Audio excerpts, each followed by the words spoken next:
So my quarterbacks are Daniel Jones and Baker Mayfield. My running backs are Antonio Gibson, DeAndre Swift. Then I have Galladay, Metcalf, Ridley, and Sutton. And I have 3 first-round picks next year.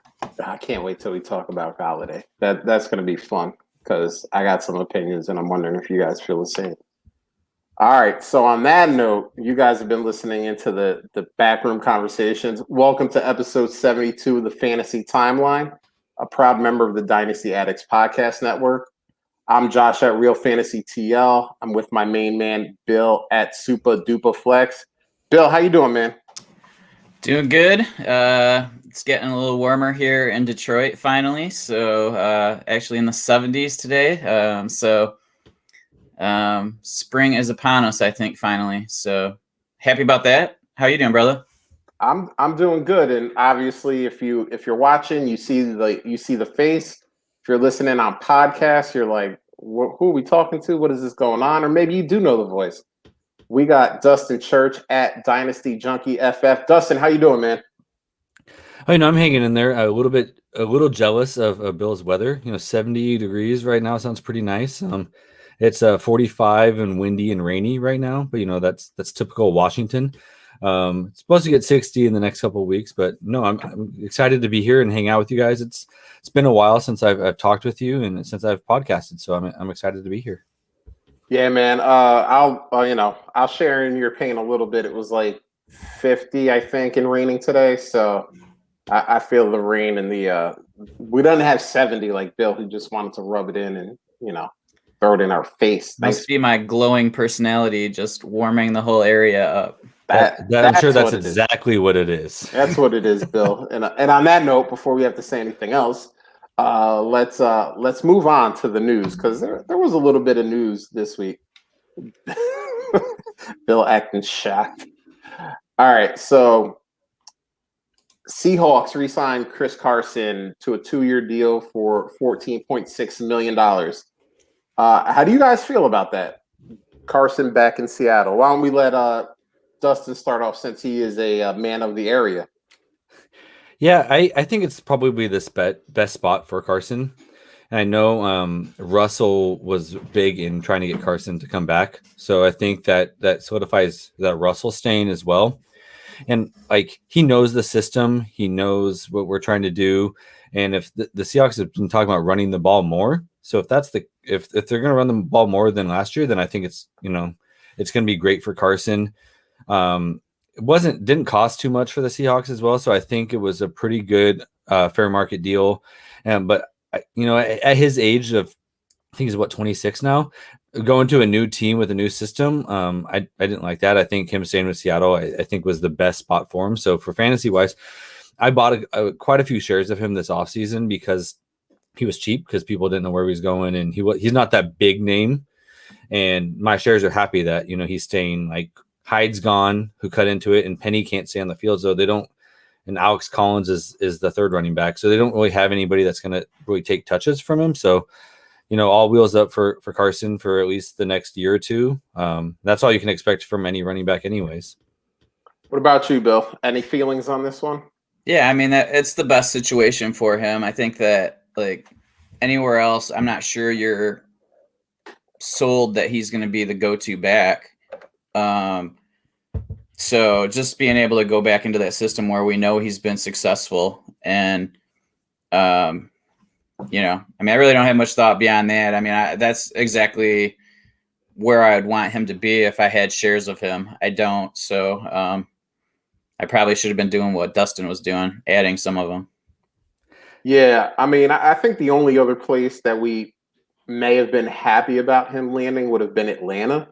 But besides that, I mean, we would have hated it if he ended up in New England. It would have been like, it would have been a trash. Even somewhere like Pittsburgh, we wouldn't have liked because there's still Snell and McFarland just, there to eat little things away from him. So, yeah, I mean, Seattle. New England was a place that I guess was a finalist for him. New England was talking to him. And earlier before the season ended, I actually predicted Miami, and I wouldn't have minded that as much because I feel like they invested a lot in that line and that offense is going to be improving. But Seattle was still the best spot for him. Yeah, and even in Miami, like I would have been worried about, Miles Gaskin and Ahmed just taking stuff away, not being the lead guy, but kind of in Seattle, he's that dude. Yeah, Rashad Penny will get 2 or 3 rushes a game, and DJ Dallas will get some of the receiving work, but those aren't guys that you're really worried about taking more than 20-30% away from him. So he's going to be getting the lion's share of the snaps there. So yeah, but I the only other place that crossed my mind would have been Atlanta, and obviously they went in another direction in their running back plans. So that's that. I think we all agree. Happy with Chris Carson another year, and guess what? Bill, you can still buy him because that dude is criminally underrated every year. It's like, oh, I got this Chris Carson. I don't really want him. And it's like, okay, like I'll take this like running back 16, 17 here and I'll be fine with it. So next one, we'll stick with another running back here. No, that's a really good point. Like I'm in a startup right now and we're in the 8th round and he's still there. So like nobody's really buying in on him. Like you can get him for cheap right now. But we're mid-8 and he's still on the board. So and I'm guessing you're probably in the 20s of running backs that have been taken. So he's going to outperform that. Even if you say, 20 running backs have been taken, he's barring injury going to outperform that. And it happens every year, every startup. It's just like, oh no, but like this new guy could like be better. And oh, this free agent landed in a good spot. And then it's like, all right, let's just scoop Chris Carson at, 21, 22, 20 RB 21, 2, 3, and he always outperforms. What's the max you pay for him? I mean, I'm trying not to do the cop-out answer of depends on where my team is. Well, of course. I'm just saying, like, if value-wise, I would be like, running. I want to add a running back, and I need a running back situation. I would do anything probably later than 107 and later. I think I would be fine with. Late, not late first. I think you could get him.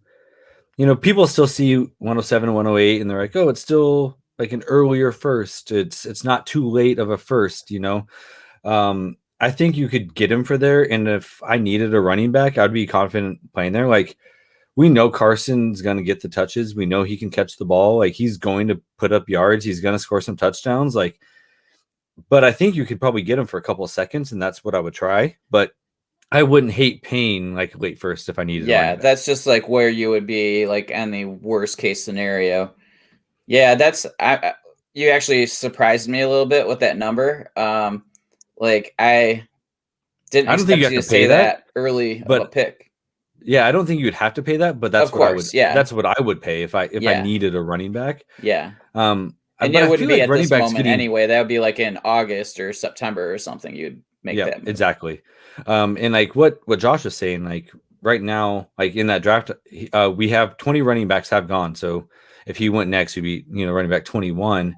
But I feel like running back's getting a lot deeper, which is helping like decrease his value. Like it used to, like the last couple of years, like it was very top heavy and kind of just like bottomed out. Now it's a little bit deeper with guys like Swift and Gibson, and like all the running backs last year hit pretty well. And Robinson came out of nowhere. So it's a lot deeper, which is pushing him down, which is making him cheaper, which I'm all about. Yeah, I mean, it's amazing. And it's funny that you said, we've gotten deeper at running back because of all the rookies that came in 2020. But it's almost like we have to create this Chris Carson excuse every year. Like, something has happened where we shouldn't take Chris Carson until like running back, 22 or 23. And it's like, no, we're just creating these excuses. Like he's going to be like running back like 15 or 16. Like it's just clockwork as long as he doesn't get injured. And we just like, and I'm just like, cool. And you surprised me too with I know that's your high watermark, but I'm thinking like draft day. If I have any pick with a 2 in front of it, someone is going to get real excited about, whoever, Brian And Edwards last year. These yeah, random guys that like they're not worth anything now, but like at the time, like you could have like there's so much hype that that's perfect on like draft day, like right before the draft. People are gonna be so excited about whoever, and yeah. they're gonna give up these Chris Carson types for nothing. It's 206 and Jordan Love is still on the board. I'll give you Chris Carson. I'll be like, you can have 7 years of Jordan Love sitting on your bench, and I will take Chris Carson, who I know will perform for the next 2 years and get me RB2 like clockwork stats, and I'll go home happy. Like, yeah, I mean, on draft day when those picks are at their peak value, 20 something will probably get you Chris Carson, and I'll take that to the bank every day of the week. And you'll be able to reflip him for, if it doesn't work, you'll be able to reflip him for the exact same price that you paid. Like, he's gonna always be there. So like you write him for a year and then trade him next off season or non-point scoring season, that you're gonna be able to get the same value for him. Like, I don't see anything changing on his value between this year, next year. Yeah, I'm with you. So yeah, I agree. It's like almost free. Like you're gonna get, even if it's like later in the season and you realize you're not contending anymore. I mean, you may even get more because it's in season and people want a running back that is performing. So it almost is like, I mean, yeah, I mean, I think he's the guy to try to add if you can, if you're at all in, contender mode. He's a stock that will pay off. I mean, either you're a contender and he's, your RB2 or maybe even your RB3, depending on what's going on, and you're riding into a championship, or you're looking towards next year's draft, and like Bill said, someone during the season, running backs get hurt all the time. People need them, and if a contender loses somebody, I got this shiny Chris Carson over here, you're probably going to be the 111 or the 112. What is that? Why should that pick stop you from winning a championship and just kind of get paid off like that as well? So, all right, let's move on to another running back that got signed. Damian Williams, actually today with the Chicago Bears, and there have been a lot of interesting Twitter mumblings about the values of Tariq Cohen and David Montgomery, but how do you feel about Damian Williams going to the Bears? Bill, why don't you start us off? I'm not that worried about it. I mean, I think he's just going to be that third back. It's like when guys get a little older. I mean, he can play both roles if necessary, but I think the other guys are, obviously younger and more dynamic, maybe, at least, more serviceable at this point. I'm always worried when a player sits out for a year and then all of a sudden has to come back in. We see it all the time, even with younger players, like, a few of the guys that sat out in college come back in and just never perform. Lev Bell, same thing. He sat out a year, then never got back into form. So as much as I like, the skill set of Damian Williams and that he showed decently, I'm just not that worried about how he affects the other players.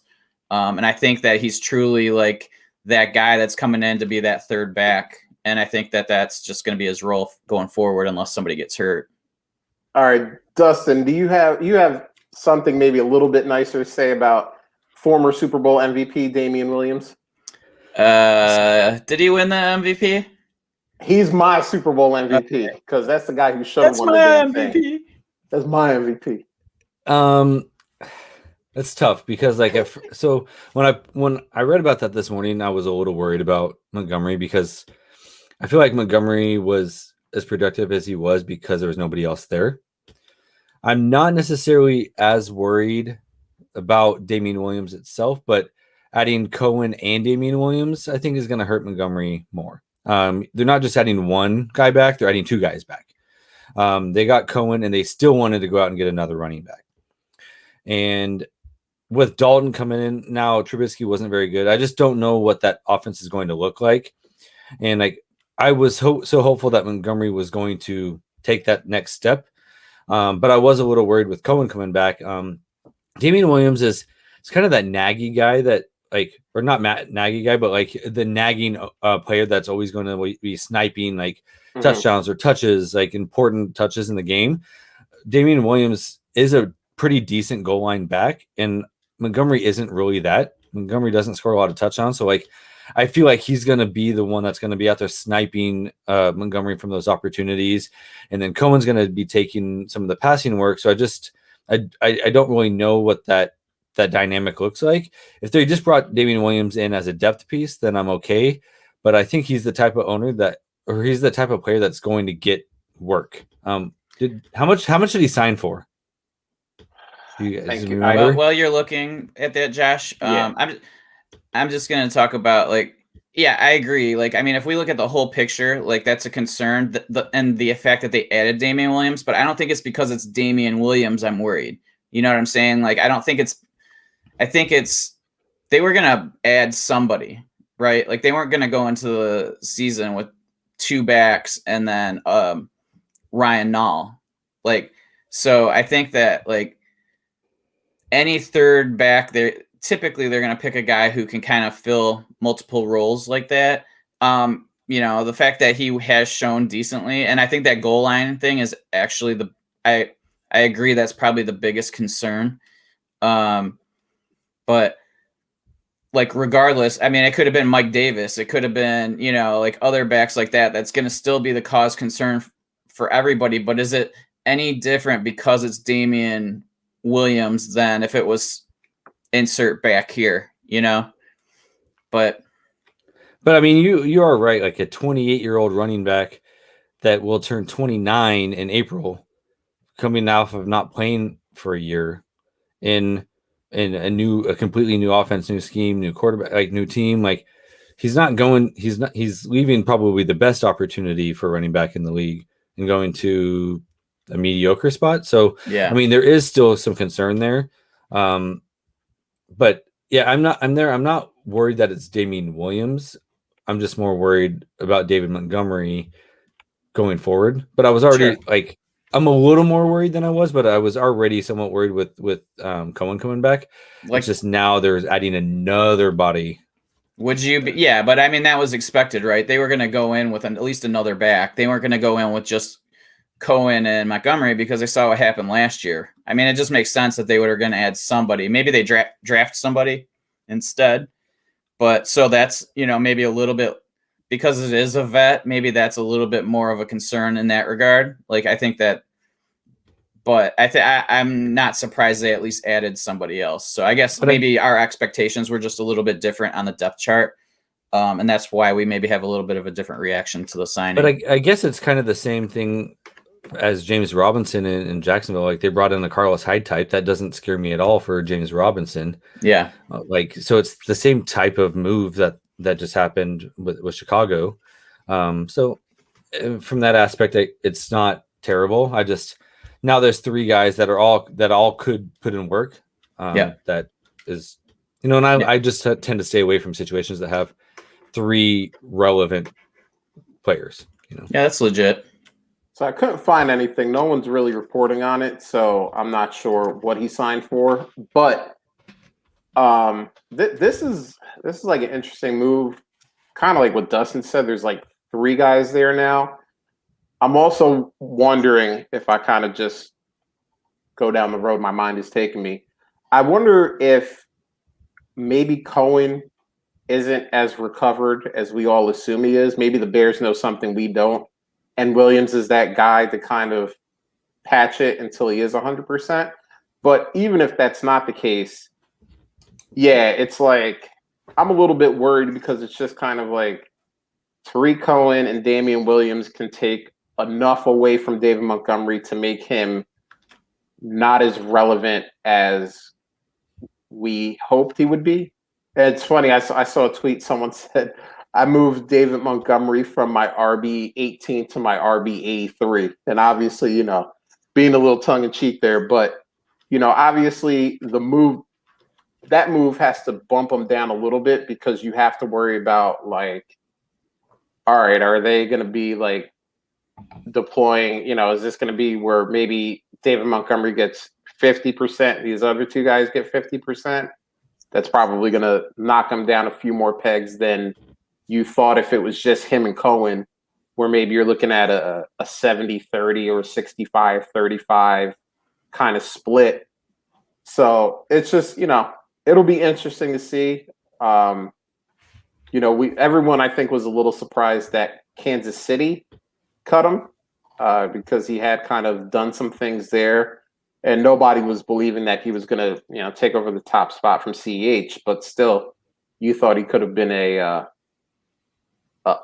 piece of that offense, and they kind of kicked him to the curb. So we'll see what he does in Chicago. And I mean, the problem with Chicago is that bad coaching will always kind of confuse you when it comes to fantasy. And unfortunately, to all the Chicago Bear fans listening, there's some bad coaching in town right now. So we'll have to see. But obviously, we saved the best for last here. The Giants sign Kenny Golladay to a 4-year, $72 million deal. Whole lot of money for Kenny G in a year where Nelson Aguilar was kind of the top guy for the first week of free agency, and now Kenny G has kind of swooped in and taken that spot. But how do you guys feel about this move? Kenny G moves from Bill's Motor City to the Big Apple. Good, bad, no change at all. We'll start with you, Dustin. I mean, I'm a little torn on Kenny. I love Kenny Golladay. I just don't know that this is going to be a make or break year for Daniel Jones. It's really going to be the time for him to show us. Like, I don't know if Daniel Jones can really maintain all those weapons when healthy. Like, you have Saquon, Ingram, you have Shepard, Slayton, and Golladay. Rudolph is there, which I think he's just there to block, but like that's just another guy on the field. We knew they were going to get a receiver, so that like them getting a receiver doesn't surprise me. I think this is them being able to sign him will allow them to focus on their offensive line a little bit in the draft, which I think would be great, which could help Daniel Jones, which I think helps everybody. But Matthew Stafford, I think, was the perfect type of quarterback for him. That I don't know that Daniel Jones is the right quarterback for him. We'll see.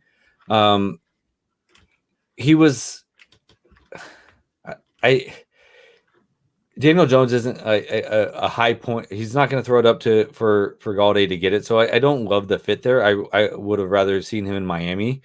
I keep saying Miami. That's just where I wanted all the playmakers to go. I think that team is almost there.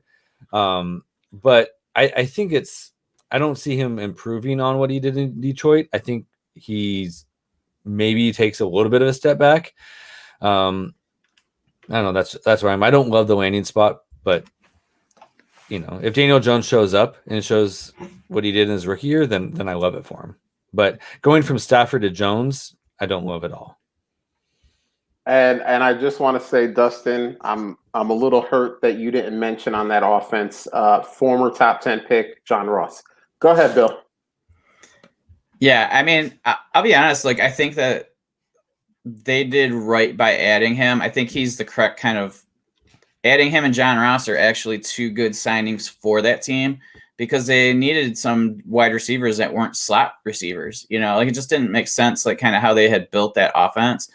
But that doesn't mean that it's better for Golladay than it was for him last year. Like I think that, him and Slayton are kind of similar-ish type wide receivers. So I'm curious to see how they're going to use those guys. Are they going to put both of them on each side, put Sterling Shepard in the slot, and then John Ross is just kind of that speed guy every so often? Or are they going to only have Golladay out there, and Slayton kind of takes a hit? Who's a receiver too. Like Ingram's like a receiver. Like he's not. Yeah, right. Yeah, not a tight end. And then you got Barkley coming back, who is targeted a fair amount. So like I think that he plays a huge role in that offense because he's going to be able to push the keep safeties kind of back further. They're not going to be 12 yards off the line and that sort of thing. So like. That's a positive just scheme wise, but I can't see him being as, like what Dustin's saying, that like it's really the aggressiveness of Stafford. And I think that's where the difference is between him and Daniel Jones. Like Jones is just always going to be a little bit more careful, maybe not holding the ball, but when he throws it, he usually is and he just doesn't have the arm strength that Stafford does to like chuck it up there and know that the only person that can get it is Galladay. So I think you need a guy like that. I'm just not sure it's the perfect fit. My expectations are still for him to be like a wide receiver 2 in the NFL, I think. But yeah, that's a pretty broad range, and I think it's a decrease from his ceiling with Detroit. Yeah, I feel like this is like a Drew Lock situation. Like surround Daniel Jones with talent, see if he can win. Like Drew Lock, Sutton, Judy, Fant, like yes, Melvin Gordon, but isn't Barkley, but Melvin Gordon's still pretty solid. Lindsey, like just having they went drafted Albert O, and then they had, Deshaun Patrick, like some of those guys, like Hamler. So I think they're just like, hey, show us that you can win. We're gonna give you playmakers, and we'll see if you have it. It's they're not the same type of quarterback, but I think it's the same type of situation. Like, let's give you as many playmakers as we can and see if you can win and see if you can succeed. I mean, it makes sense. Them in Washington are the only team really making moves in that division. And that division is wide open. Sorry, Josh. The Phillies are not the Phillies. The Eagles are there. So, that division's wide open. So it makes sense for them to go for it and see if Daniel Jones has it. I think we're going to see a lot of that with quarterbacks going forward. Like those young ones that they draft early, they're going to give them weapons and see if they have something with them and move on from them quicker. Like we're seeing that more and more. Like you don't have it in the first 2 to 3 years, you're done. We're going to find somebody else. Yep. So.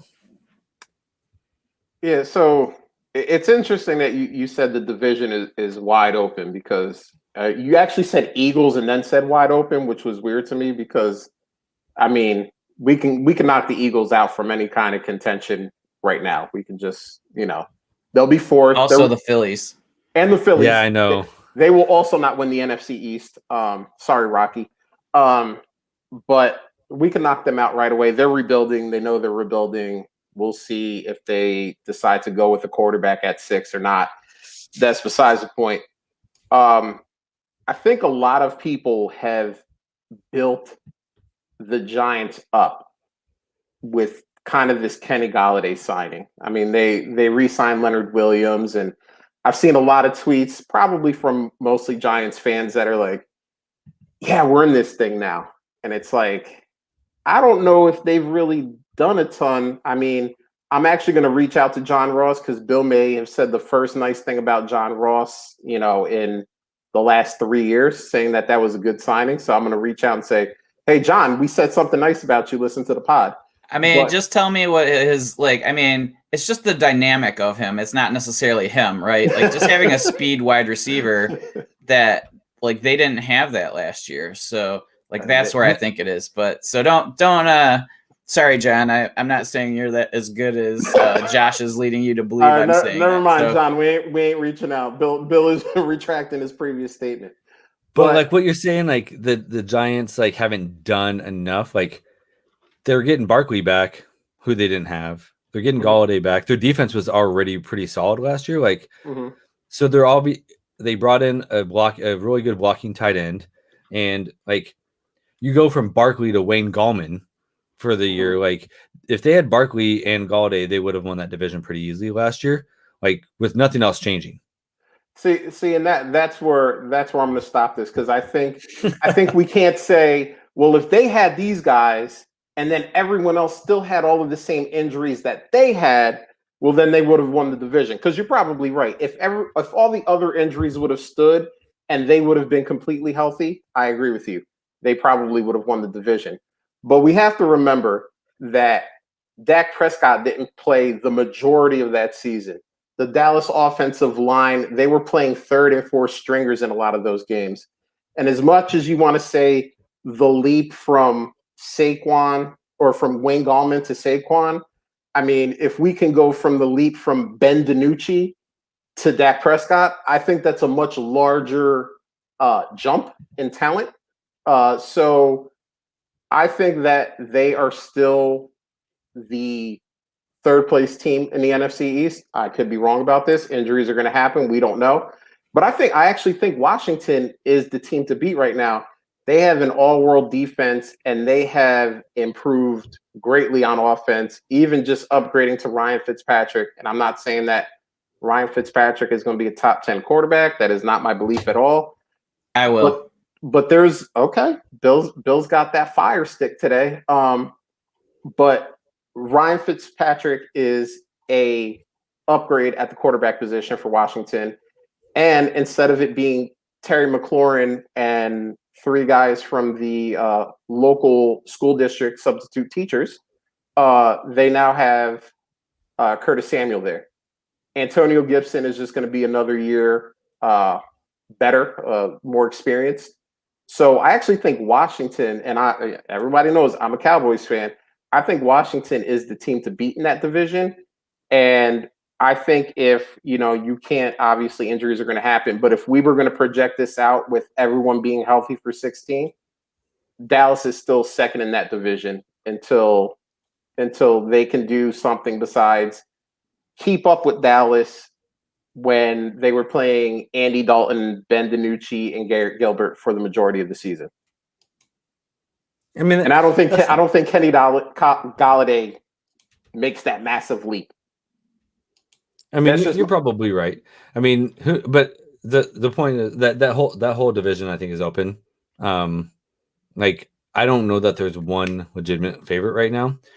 Yeah, Dallas may have done it, but I guess we'll see. There's still a lot of the offseason to go, but I think like they're going for it. Like the division is winnable. Yeah, I mean, I think they can, if things break their way, they can win that division. But I think they still have to leapfrog. On paper, they have to leapfrog two teams. And well, I mean, we'll see what happens. Listen, injuries happen. Maybe Ryan Fitzpatrick isn't what we thought he was. Maybe Ron Rivera doesn't use Curtis Samuel the right way. Maybe Dak gets hurt again. A lot of different things can happen. But and I mean, Dallas's defense has to become something, which they were not. So I mean, that's a huge. Like I would say the balance is much more in the Giants' favor than Dallas's. I mean, I think that something will have to happen that improves greatly. So I don't think there's like a tier or anything between Dallas and the Giants. I think offensively there is. I think defensively there's probably a tier in favor of the Giants right now. So like I really, it's just a matter of like, is a balanced team going to be potentially more successful than a team that has just a incredible offense? So I don't think it's easy enough to say that there's two teams head and shoulders above them, I guess is my point. No, it was never said that there's two teams head and shoulders above them, but I think there are two teams in front of them. I think they have to leapfrog two teams in order to win the division.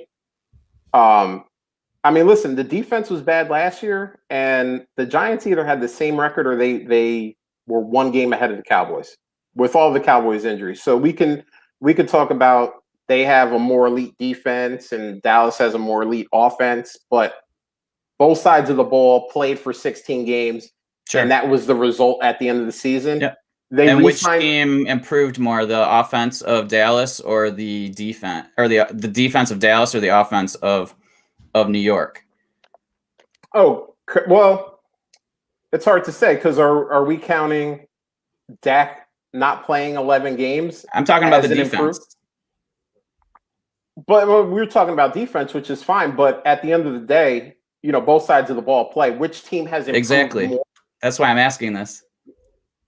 Maybe the Giants slightly, but okay. I don't think it's enough for me to say they're definitely, looking at them on paper, they're definitely ahead of Dallas. Yeah, and that's my point more so, right? So right, like so it's just I would say Dallas Washington is maybe a touch above, and this is just obviously this is all opinion, so whatever. Oh yeah, like I don't think that I'm not like.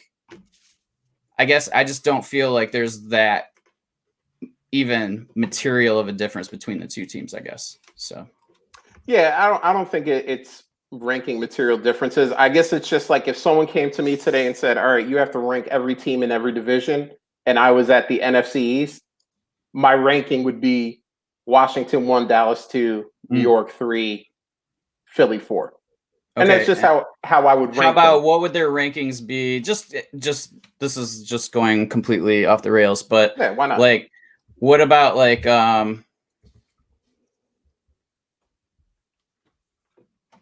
so that how about in the NFC? Like, where would you? I mean, I'm not holding you to this, but like, how are they pretty close to each other in the ranking of the NFC?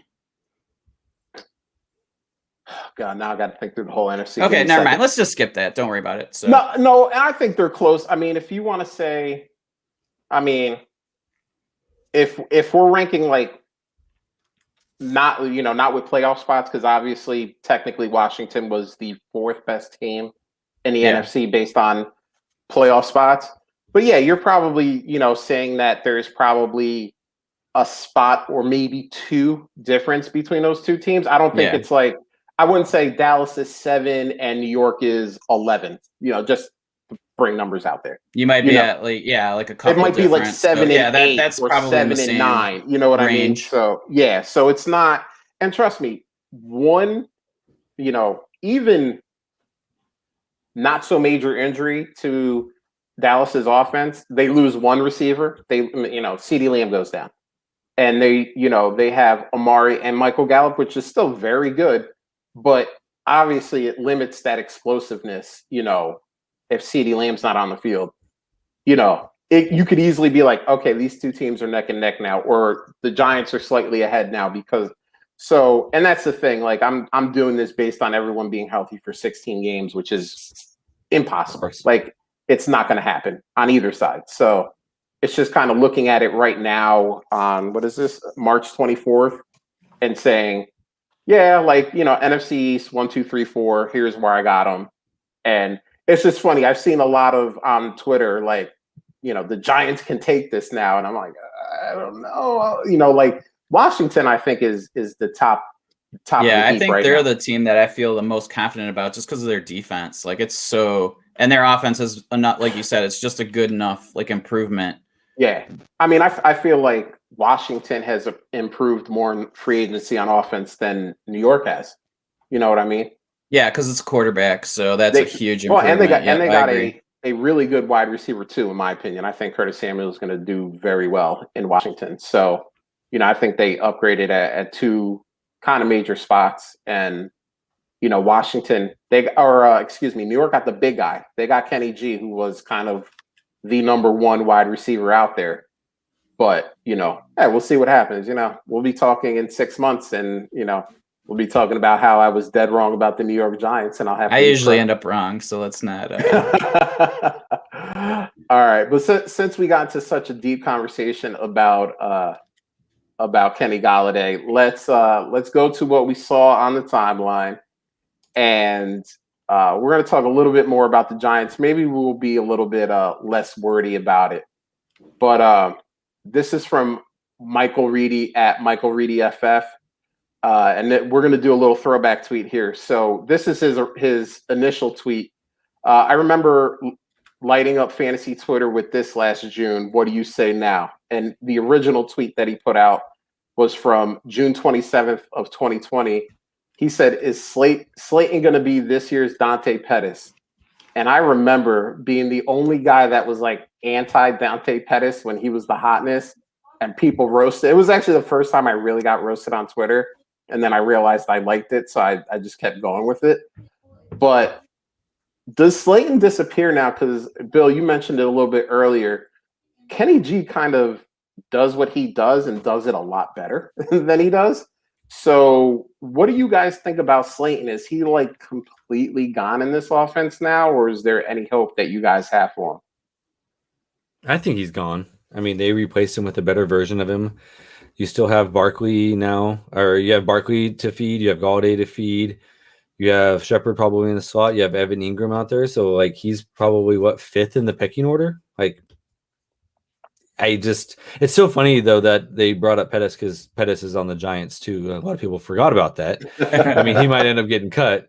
But yeah, I think like I was one that bought into him last year because there was nobody else really there. Like I'm not a big Shepherd guy, but they seem to like Shepherd quite a bit in New York. Yeah. Outside that his rookie season, he hasn't really done much. But I think he's kind of the odd man out. Like he'll still be there. Like I could actually see like what Bill was saying earlier, that John Ross is going to be on the field more than Slayton because he's going to be the one to help stretch the field. Like I think that they brought in Ross for a reason. Like if you're happy with Slayton as your third, you don't go out and sign a John Ross. You don't, and they did. So I don't have much high hopes for Slayton at all. All right, Bill. What about Slayton? Is he gone?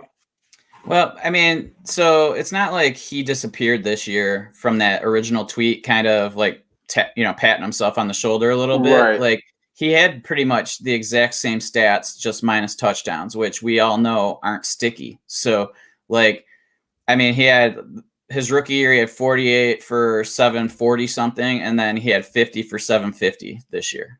So it's not like he all of a sudden disappeared.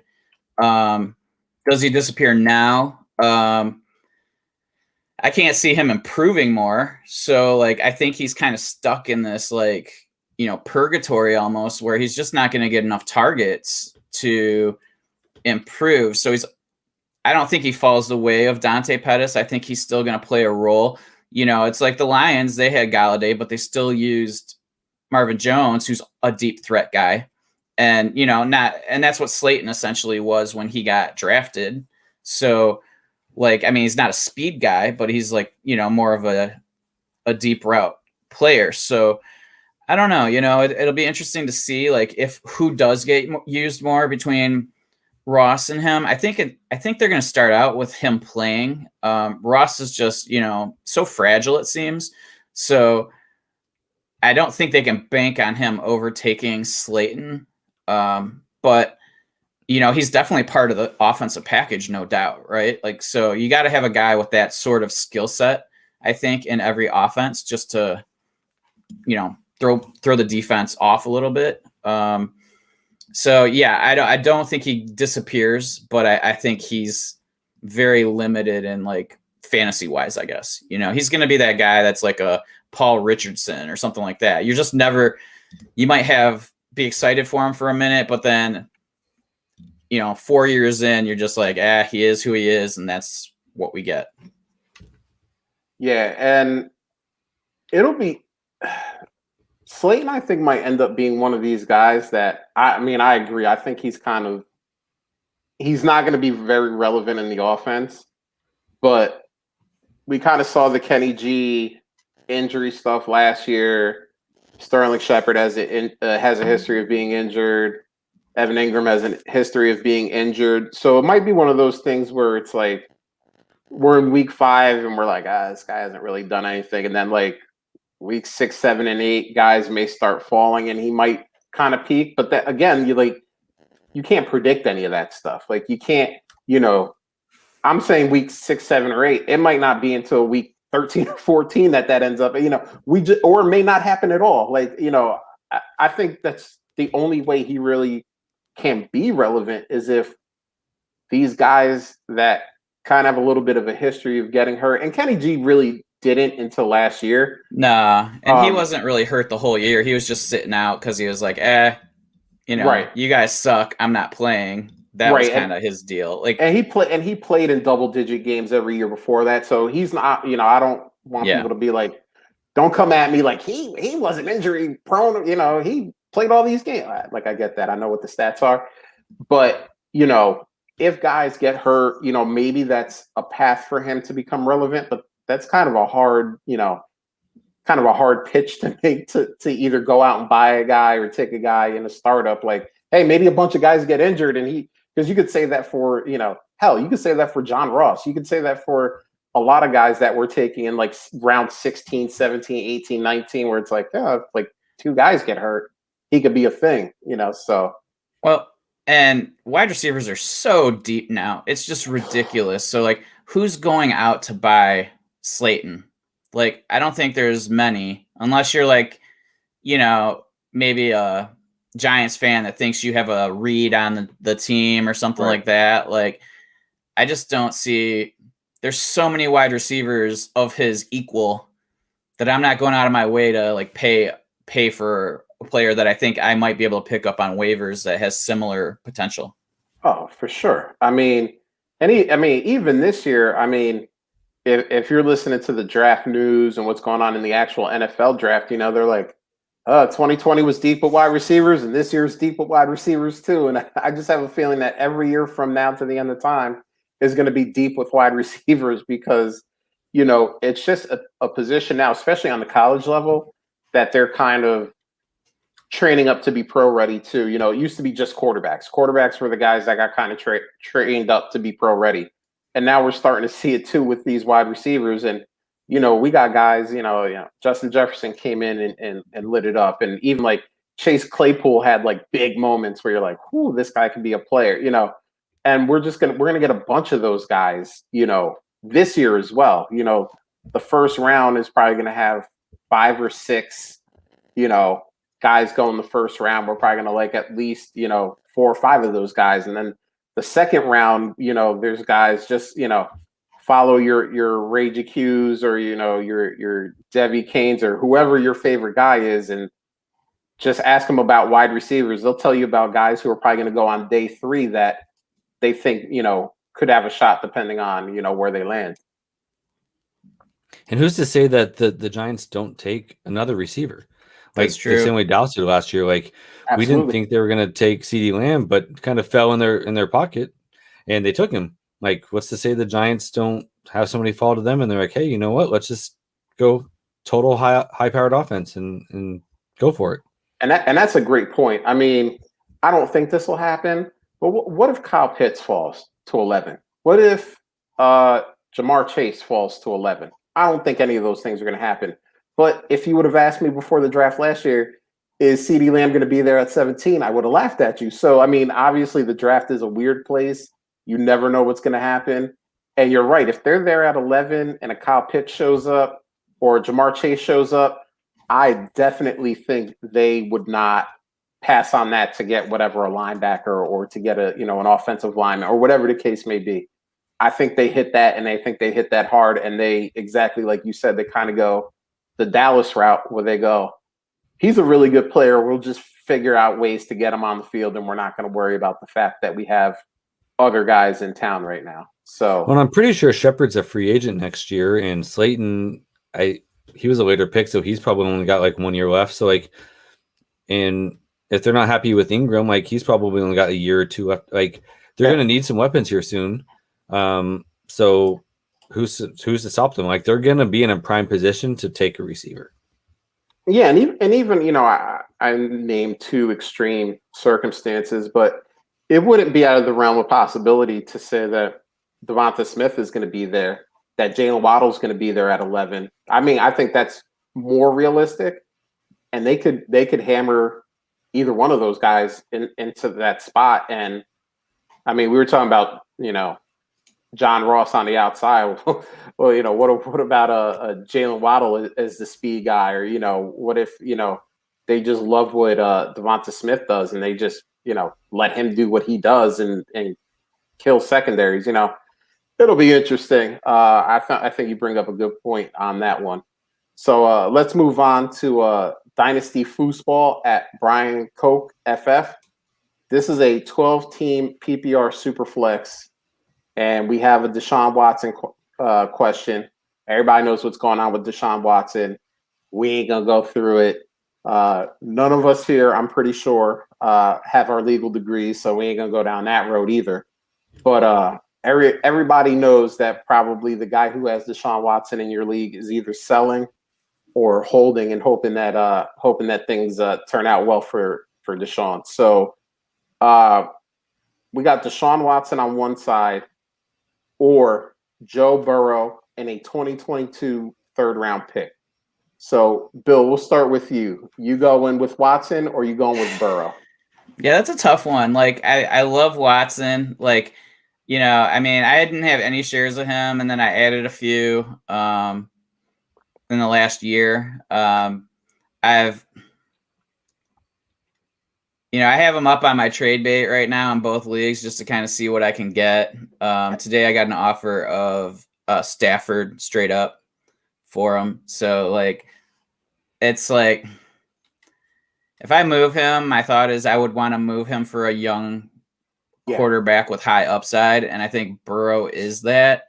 There's the risk that maybe does he come back the same after his injury? I'm going to trust that he does.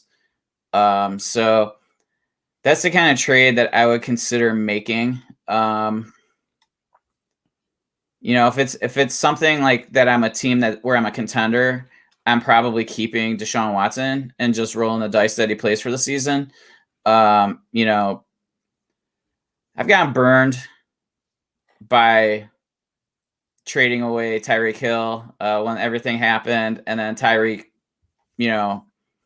was pretty incredible early on in that season, and it's just I've learned not to like overreact, I guess, to the news until things start to happen. There's a lot of news we hear about these guys getting in trouble and then nothing ever comes of it. Also, this is all civil suits, not criminal.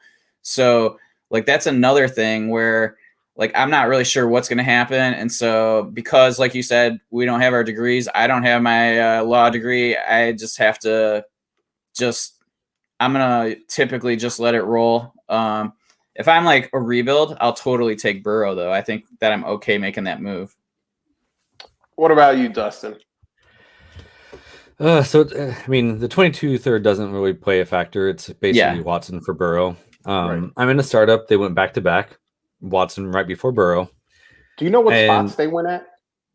Yeah, they actually went 108, 109. Okay. All right. So that's really early, don't you think, for Burrow?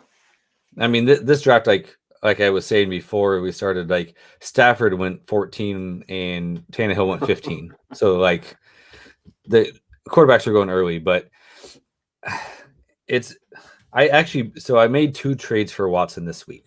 Okay. One I thought was really cheap, and one I paid full price for Watson. So I got Watson for 102, and it was like I gave up a 4th and got a 5th back, but at the end of the draft that doesn't matter. So Watson for 102, which I thought was a steal. But then in TA3, I gave up Tua, Diggs, and Mark Andrews for Watson, Fuller, Gesicki, a 3rd and 4th. So like I've been on both sides of it. Like I still love Watson, and I think for me it's Watson here.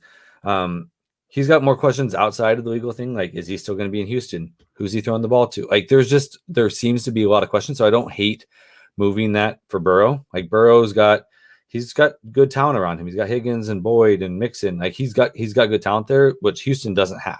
Like they have 2 terrible running backs, and then Phillip Lindsay they just randomly got. So how's that going to play out like that?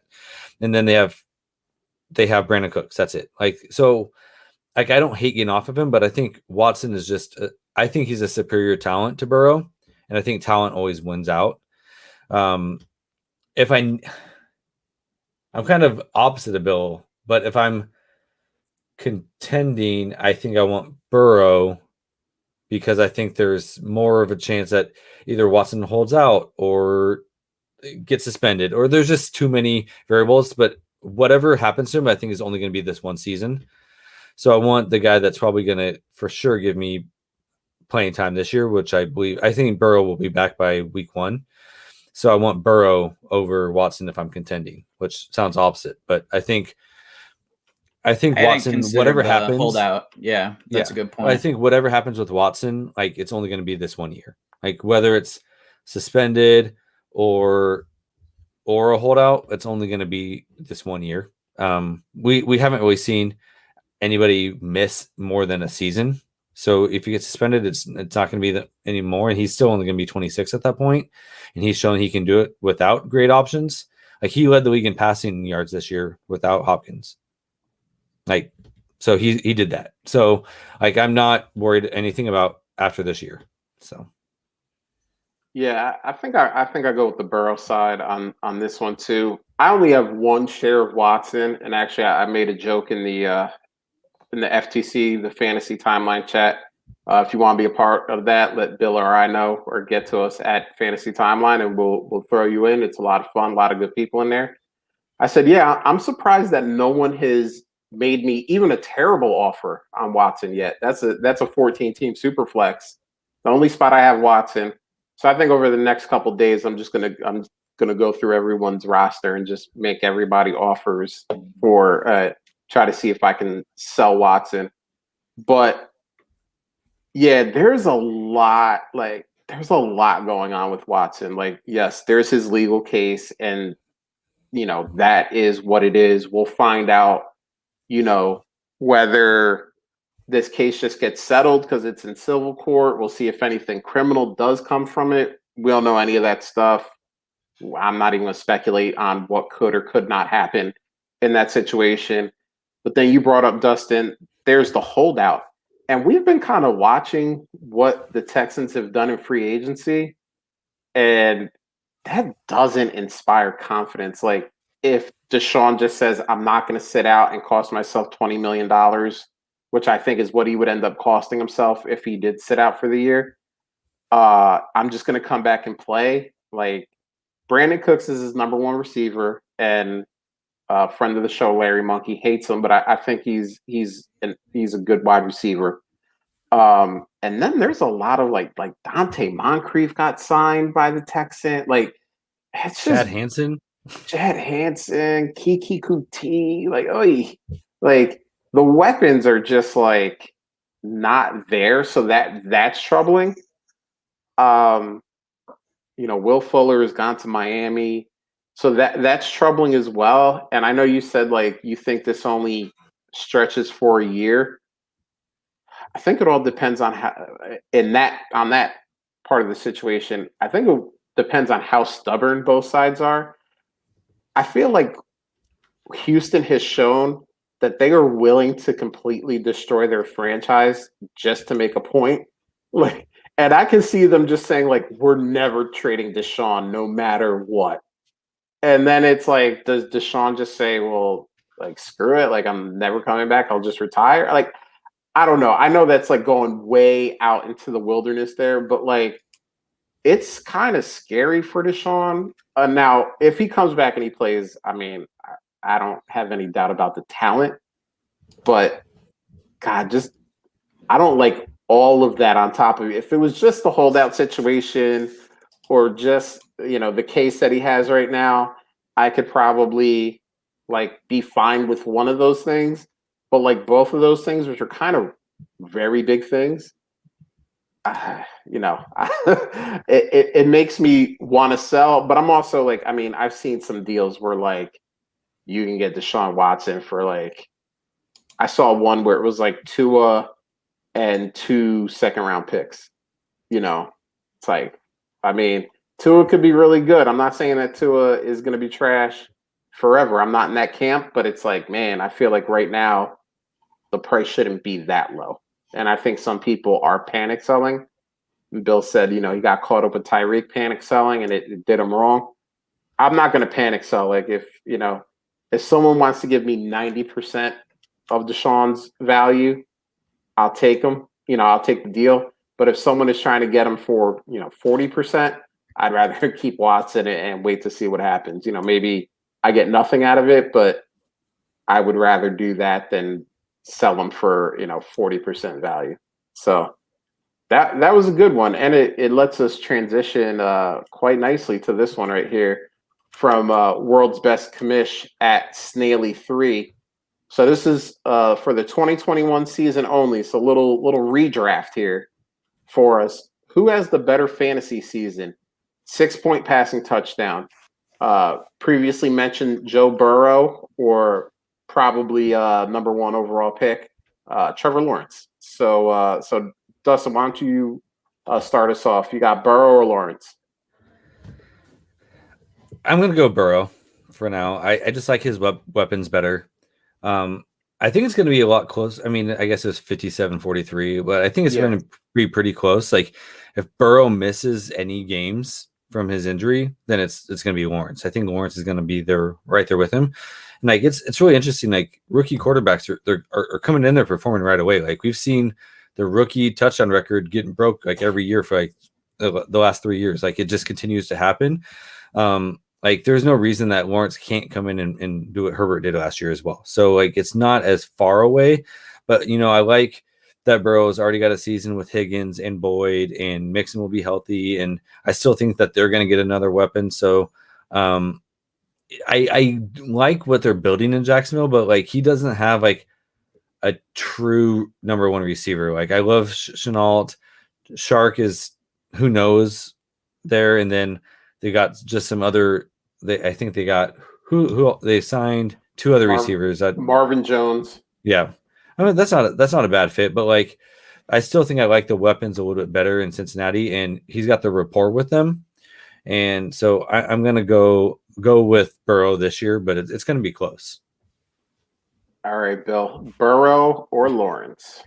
Yeah, I agree. It's going to be pretty close. I think the only thing that I like, Burrow was pretty mobile. I question if he's going to be this year. So I feel like you're going to see a lot more from the ground from Lawrence. But I think the difference might be the touchdown passing, which will bring Burrow back into it. So yeah, I mean, I think it's super close. I have to make a decision. I'd probably go Burrow, but I agree. It's very close. Yeah, I'm gonna go T-Law here, just because I think Burrow does miss a little bit of time with the injury. I don't think it's gonna be like 6 games or anything like that. But even if it's the first game or 2, I think that that ends up putting it in Trevor Lawrence's court. I do think the weapons are better in Cincinnati, and Cincinnati was also trying to acquire Kenny G. So maybe with that 5th pick in the draft, they go with another receiver, or they go with Kyle Pitts. It looks like they wanted to get another weapon on that team, so maybe they do that and help Joe Burrow out even more. But yeah, just based on the fact that I do think he's going to miss the first 1 or 2 games of the season with that injury, I'll give it to Trevor Lawrence. But I do agree with both you guys. I think it's like really close. I don't think you can make an argument for either guy, and make it make sense and make it not an unbelievable statement. So yeah, we got 2 Burrows, we got 1 Lawrence. So that probably doesn't help out. You didn't get a 3 for 3 there, but go. If these are your 2 quarterbacks, go with whoever you like more, and take that guy, and I'm sure you'll be happy at the end of the season. So got a next one here from Football Guy at Fantasy Polls AC1. So we have a little package deal here. So do you want the package of Hollywood, the 204, a 22 first, and a 23 first, or Calvin Ridley? Whoever wants to take this one first. Go ahead, Bill. I'll take the package. I think I'm very much like, I said it earlier. The wide receivers are so deep right now, and I don't feel like as much as I feel Ridley is a really good wide receiver, I don't feel like he's an elite wide receiver. And so if I can get a bunch of assets plus a flyer on a guy like Hollywood, who I still have like that tinge of hope for, I think I'm okay with that. I understand like that they're, I have to wait a couple of years for the picks. I still get a 204 this time, and 204 in Hollywood for this year. Maybe I can package those guys up for something if there's something I like better. So I feel like that's almost like 3 first-round picks for a wide receiver I don't feel will end up being on that elite tier ever. So, yeah. I got a question for you. What if that was A.J. Brown instead of Calvin Ridley? I think I take A.J. Brown. I like A.J. Brown because he's shown that he can do it on an offense without like a ton of volume. And so I think I feel more comfortable long term that like if that offense has to shift to something where they have to be a little bit more pass happy, I feel better about his situation. Yeah, I don't see what really is a difference between what Ridley's done and what Brown's done so far.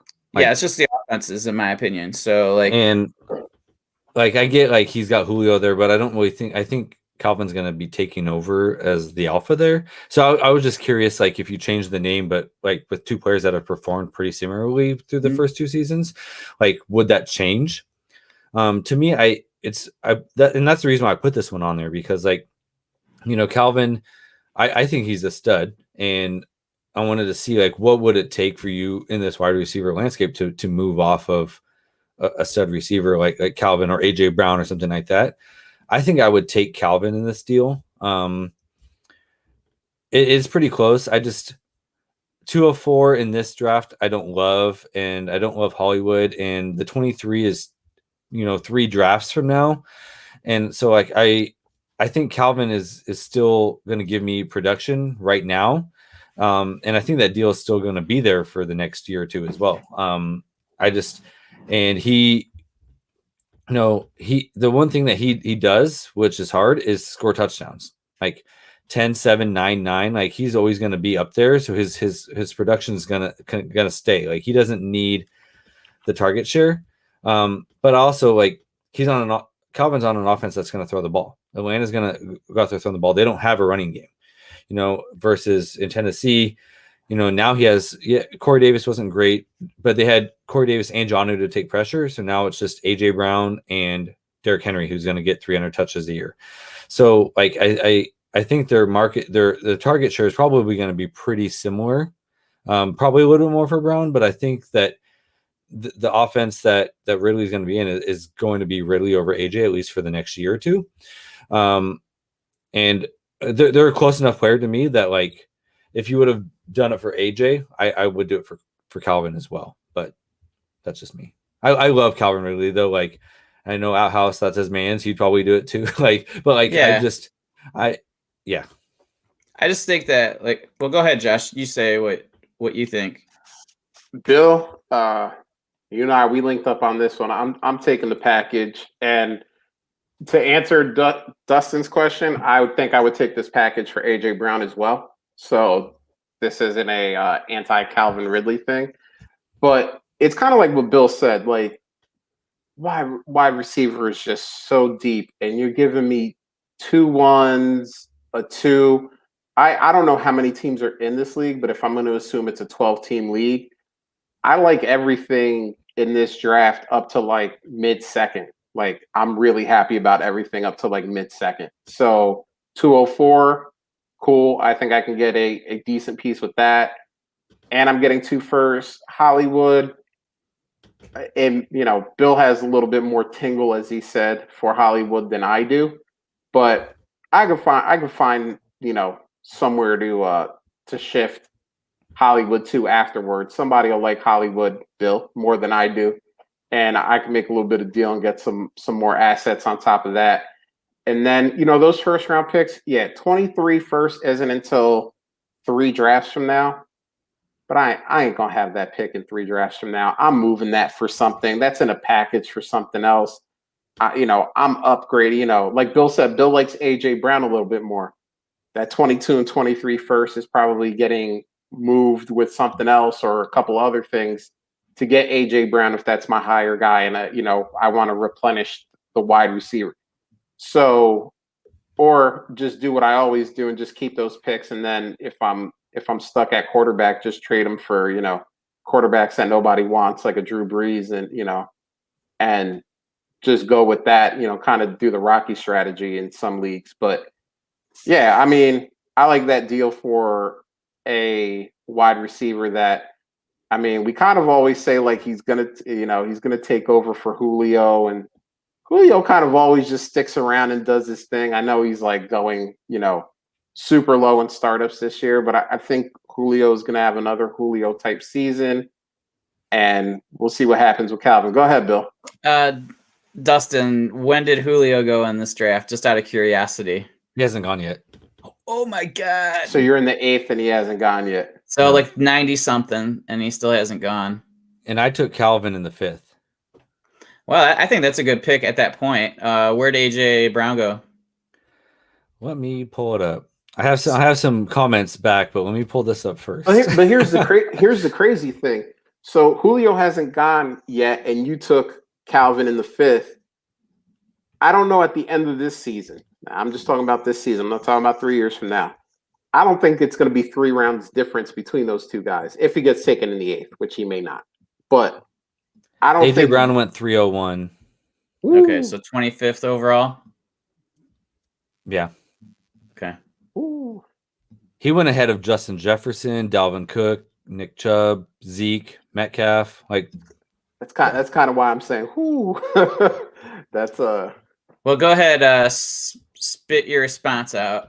Well, it was just like, okay, so if we look at, Calvin was in his 3rd year last year, 143 targets, 90 catches, 1,400 yards, 9 touchdowns. Like that's what you want out of a number 1 receiver. Like, and he did that.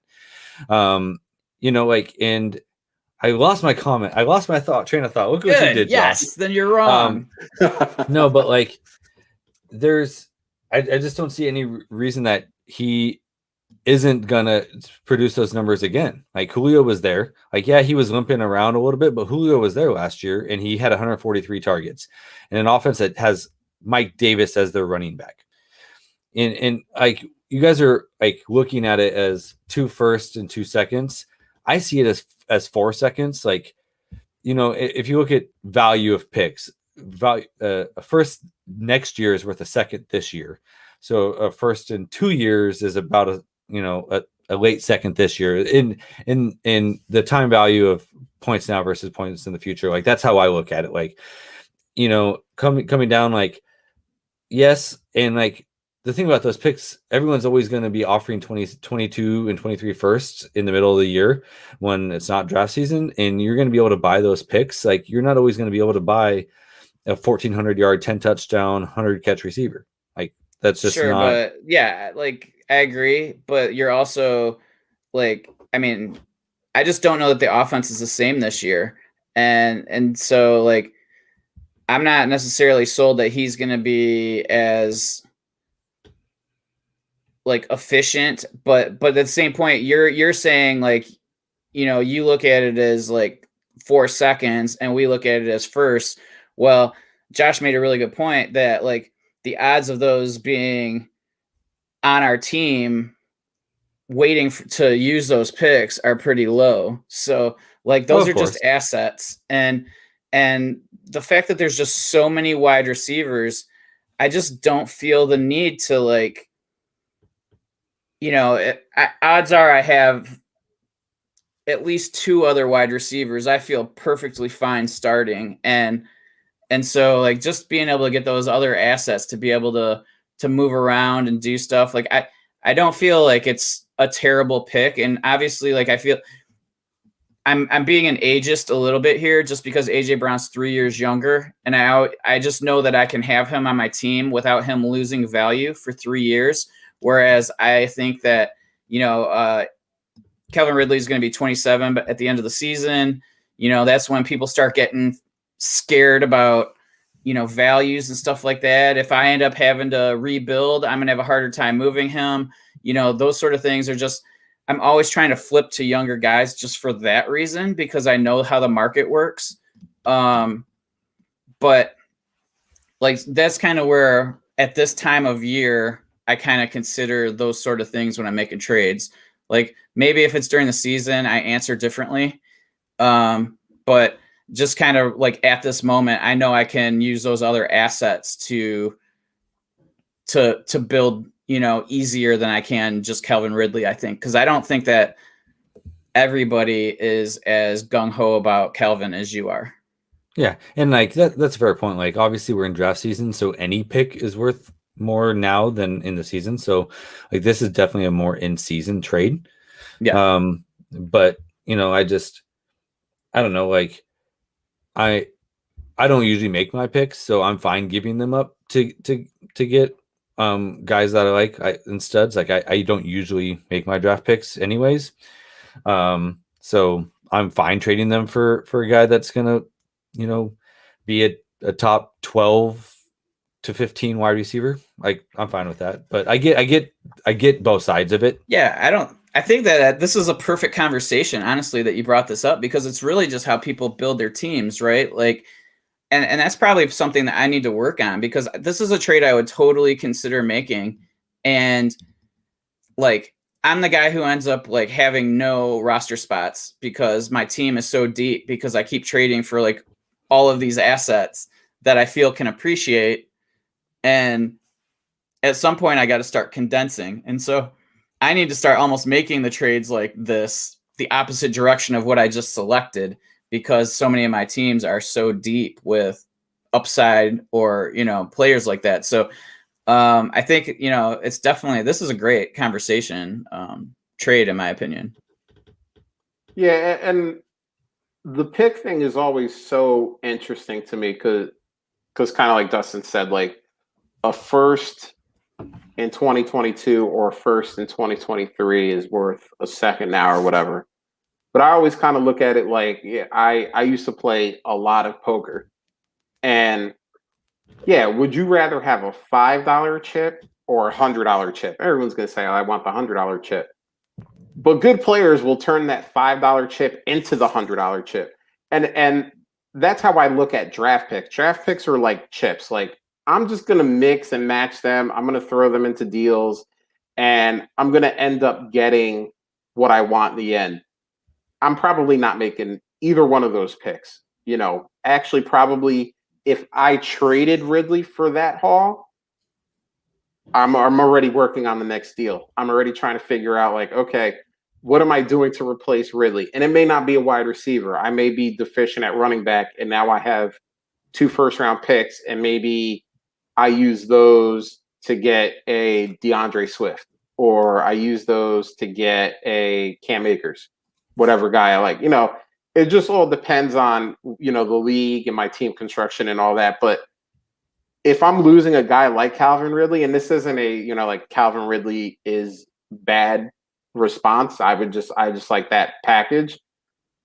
I'm getting a guy that is going to be on that level, or who I believe is going to be on that level. I'm not just saying I got a bunch of picks, like I'll wait 2 years to make these picks, and maybe, I'll get lucky and one of these picks will be the 101. I'm not, it's not the way my brain works. And those picks probably won't be on my roster for too long. I won't lie to you. like if I make a trade for picks now, like, or even if we come to the 2021 draft, I want to move up a spot in the first round. Maybe there's a guy I really like and I don't want to take a chance. Hey, like, I'll give you this and, this, 2022 second, or this 2022 first, to move up a spot or two to get the guy I want. Like, I'll do that too. Like, I think it was Zach Reed who said it, he uses his next year's picks as credit.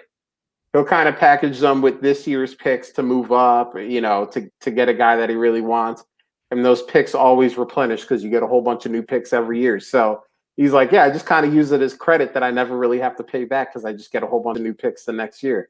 So, I mean, they have value. And I think sometimes, and I think a lot of people in Dynasty do this, they say these picks aren't valuable because they're a year or two from now, or they're not as valuable as they could be. And I kind of look at them like, I'll make them valuable. I'll throw them into things and get guys that I want. But yeah, I mean, I'm with Bill. I love the conversation because, we talk about this all the time, and it's like, Calvin Ridley's good. I mean, anybody who says differently is lying to themselves. But sometimes the package is just too good. So Bill and I agreeing again. My goodness, Bill, when did we start agreeing on all this stuff? Luckily Dustin's here to make the show a little bit more interesting, or just be us agreeing with stuff all the time. But Dustin, you got time for one more? Oh yeah. All right, let's go. Let's do this. This is from Shane Swager at Swagzilla0G. Now, in this situation, Shane is speaking about a specific league, not all leagues, so don't get mad about it. He goes, if I put out offers they'll likely go unnoticed and I'll cancel them eventually. Kind of gets old. Too many people join leagues for the draft and not for the craft. That sounds like it should be a shirt, actually. It should. Join for the craft, not the draft. He's a lyricist. That's what the shirt should be.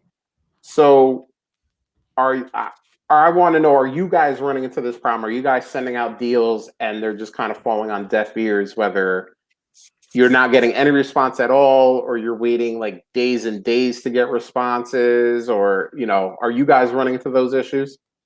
I think it kind of depends on if it's a blind offer or not. Like, I don't know. If I'm sending an offer, I usually reach out to that owner and say, "Hey, I sent you an offer. Let me know what you think." If I don't get a response, then I follow up like the next day. Like, I don't usually just submit blind offers without communicating with the owners that I'm submitting an offer, that I'm interested in a player. I have had some offers that go blind and don't get responses, but I always reach out to those owners, and like it happens in leagues. I know, like, and I think part of it, there's some frustration, but I know a lot of people join extra leagues during COVID, and so some of them probably just want to draft, and like, so now people have a lot of leagues. So I think that's part of it. But like, I don't know, I'm always in communication with the people in my leagues. I know the people in my league, so it's never like, it happens. It doesn't bother me because I make so many moves, and like, I'm always communicating that it's. But if it's completely blind, like, there's people that have things going on. Maybe they saw their email, they want to go back to it, and then something happened, and they just didn't get back to it. Like, you never know what people are going on. Like, I don't think it's all people just join for drafts. Like, that is a thing. People just love drafting so much that they jump in a draft and then they're not active. Like, that is 100%. That is 100% what happens. But like, I don't think that it doesn't bother me, because I'm always reaching out to get a response. So, what about you, Bill? Yeah, I mean, I definitely notice it, right? Like, I mean, people join leagues and because they love to draft. I get it. Like, that's just part of it. Like, now being inactive, that's a little bit of an issue. Is it because, all they wanted to do was draft and now they don't care about the league? I mean, that might be slightly a stretch, and maybe in some cases that's the case. But I think for the most part, this time of year, I'm just never being overly critical about the response time or the responsiveness of players, because as much as we want everybody to be super responsive all the time, I just feel like, there is this lull between, the Super Bowl and the draft that just, we run into this every year. And I think people bring this up, this concern, maybe not specifically the way that Swags, worded it, but like, I think that there's always people going like, wow, this league is dead right now. You hear that like in certain leagues, and, I think that's just part of it. I mean, Dustin's really good, honestly, about making leagues, at least people participate, because he will hit you up if he's sending you something and you just, reject or something like that. Like, I'm not, and he and I have had this conversation where we just do things a little differently. I'm very much like, I don't like it. No, I'm just going to reject it. Usually I'll put a comment in, but like, the back and forth is just not typically how my brain operates for trades. But like, I think that, like, this time of year, I'm a little less apt to be hard on somebody for not being responsive, I guess. I've had time, I've had multiple trades time out over the last month that I've sent. And I'm not really going to, even though I'm the commissioner in some of those leagues, I'm not going to be like, dude, there's this rule that says you got to be responsive. You know what I mean? Like, right. I don't want to be that guy, because it's just not that important at this point in time. Like, if it's during the season, that's a whole different ballgame, in my opinion. Yeah. And Swags is touching on a good point here. And Bill, you started getting into it. There are these like ups and downs when it comes to activity during the season. So it's like, during the regular season, almost everybody is like super active. They're like setting lineups. They're trying to figure out, if their team is a pretender or contender. They're making moves to either make their team better or, get ready for the draft that'll be coming up.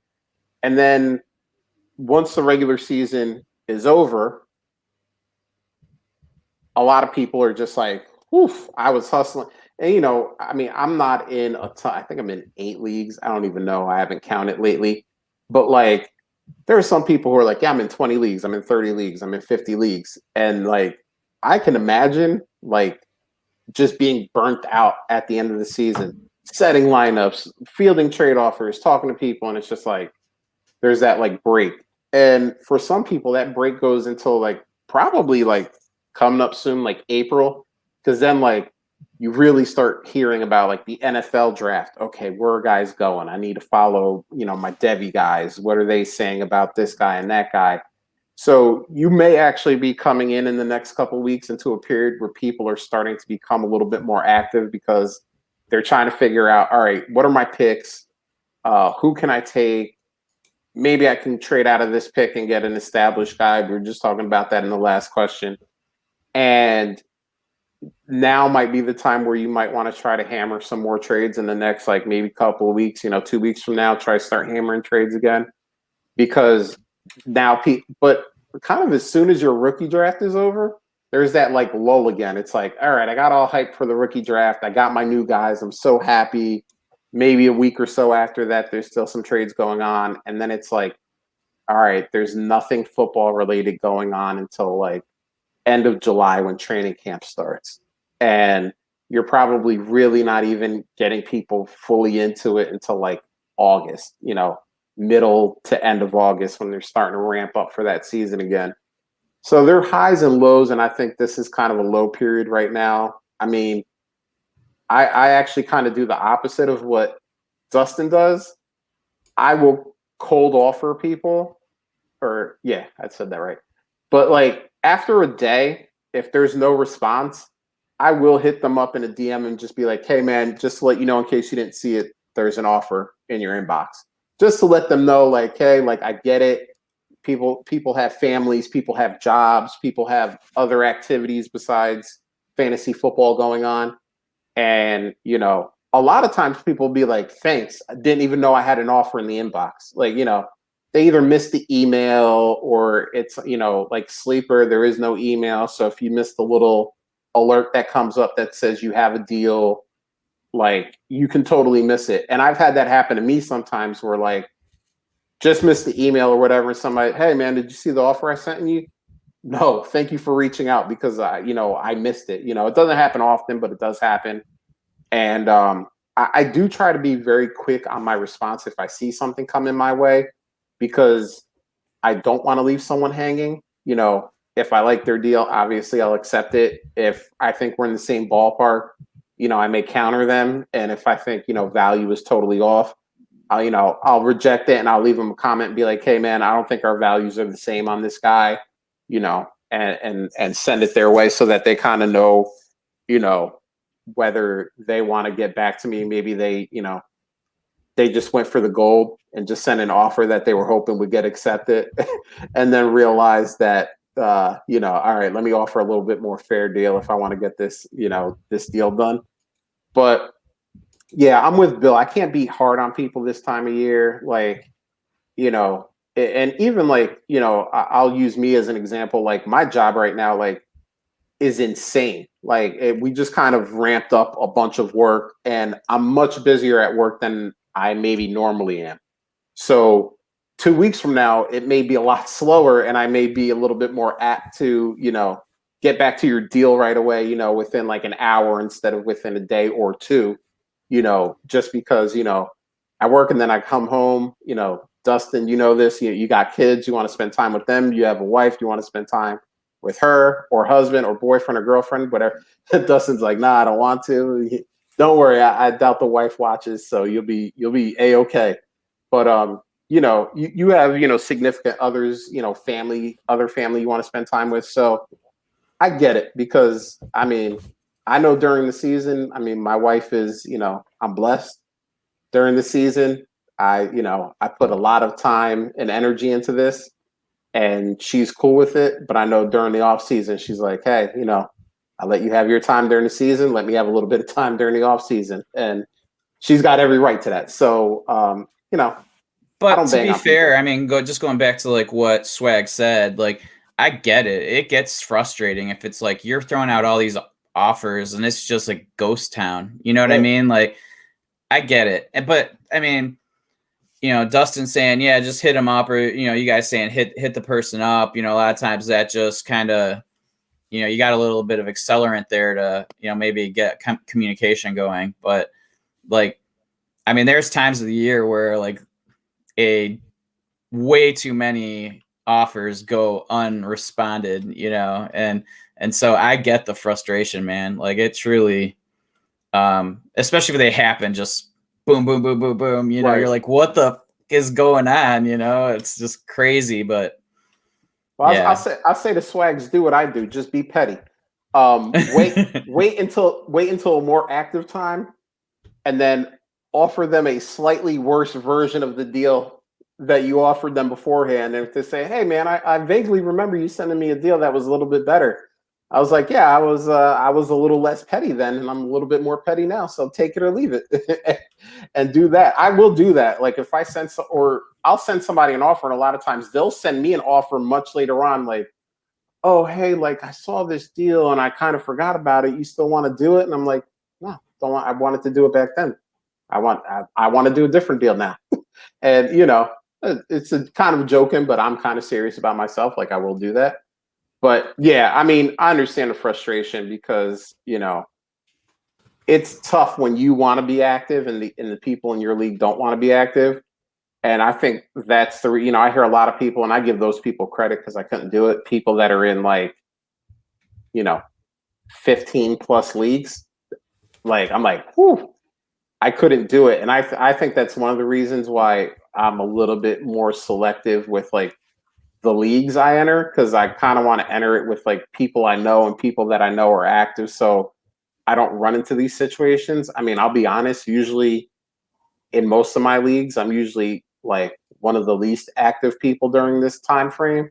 I always try to get back to people when they send me a deal because I don't want people waiting. But, I know that sometimes getting back to someone as soon as possible could be a day or two just because, of life. So yeah, I get it. Like, I don't bang on people too much. I understand people have lives, but I also understand, on the other hand, how it can be very frustrating to kind of just get timeout after timeout after timeout. And you're like, I just want to make a deal. I just want to make my team better. I just want to do something. So I see both sides of it for sure. So on that note, I think we hit all the high notes on this one. So Dustin, thank you for coming on, man. Thank you for spending this time with us. Appreciate everything that you got going on, because it's a lot of fun having you on. I love chatting it with you, and just tell everybody where they can find you, what you're doing, where you're at. Yeah, thanks for having me, guys. It was a blast being able to disagree with you guys and kind of debate it. So that was a lot of fun. I came in ready this time. In all reality, it was a lot of fun. So I appreciate you guys having me. I'm just out there on Twitter at Dynasty Junkie FF on Twitter. Not really doing much right now. So there, if you guys want to chat, need any advice, whatever, just out there, just hanging out. So you guys know where to find me. Thanks for having me on, guys. Appreciate you spending the time with us. And if you're listening to this, if you're watching this, follow Dustin. Dude is so damn smart. He will, you talk with him for a few minutes and you'll learn something. I promise you that. So, on that note, thank you to everybody in the chat. Appreciate you. You guys make the chat. So you make the show so much more interesting by what you guys say in the chat. This was a good one. I want to throw this out here real quick from our boy Short Logic. Hollywood Tingle sounds like a good team name. Listen, there's certain people that give it's like a Cleveland steamer. There are certain people that give Bill that tingle, and Hollywood is one of them. So Hollywood Tingle. I think we'll change the timeline team name to that, Hollywood Tingle. We don't even have them, but I think that should be our team name anyway. So dig it. Appreciate Fantasy you guys. Tingle. The Fantasy Tingle. Ooh, hello. There you go. So thank you guys in the chat. Thank you everybody for listening. Appreciate it. An hour and a half. You could have been doing anything else in the world, and you decided to spend time listening to us. So that is appreciated. Just remember to rate, review, subscribe, no matter where you are listening to this and watching this. We appreciate it, and it gets us out there in front of more people. So on that note, Bill, we are out of here. Late.